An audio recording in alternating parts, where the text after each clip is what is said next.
Hey everyone, happy Monday. It's Connor. Thank you so much for joining us for once again another Monday Devo.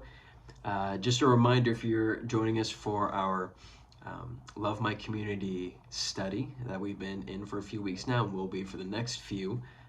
This week we're looking at the topic of serving and how we serve one another and in our community. And so if you want to join this study or be a part of a group, simply go to eastview.church/LMC and you can check out this study and an opportunity and how to be a part of a group to go through it. Today we're going to be talking from John chapter 13, and it's the famous moment where Jesus washes the disciples' feet. And if you've read the Bible and are familiar with this passage, for some it makes them cringe because the idea of washing feet is a little weird. And so later this week we have someone who's going to be talking more about why they washed feet and how that was kind of a normal part of just growing up in the Middle East at that time period. So I'm not going to get into that territory yet, but what we will talk about are just the first couple words that are shared from John chapter 13 that are so significant.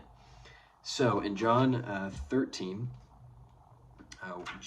John writes this of Jesus. He says this.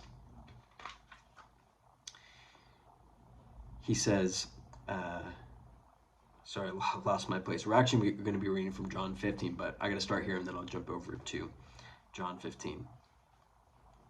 John 13:1. Sorry, here we are. Now before the feast of the Passover, when Jesus knew that his hour had come to depart out of this world to the Father, John says this of Jesus: having loved his own who were in the world, he loved them to the end. You can almost hear an old John writing this about the one who discipled him, which is Jesus. So John says that Jesus loved the disciples to the very end, up to the moment, and even beyond that, obviously, to when he would go on the cross. And so that made me want to go over to John 15, where John 15 in verse 12, where Jesus says this to them: "This is my commandment, that you love one another as I have loved you. Greater love has no one than this, that someone lay down his life for his friends. You are my friends, and if you do what I command you, no longer do I call you servants, for the servant does not know what his master is doing, but I have called you friends. For all that I have heard from my Father, I have made known to you."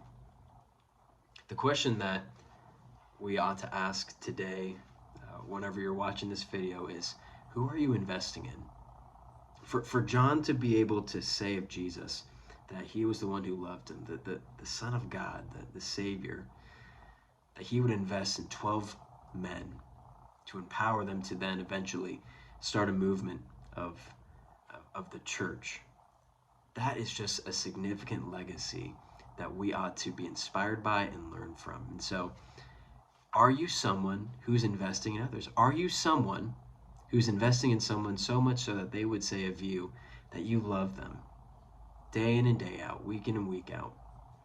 And so for a thought today, to just think about who are the people that you're investing in. And if it shouldn't be someone outside of your normal life rhythms, it should be someone who you rub shoulders with day in and day out. Maybe it's a family member, maybe it's a friend, someone close to you, right? Someone who already have a relationship with.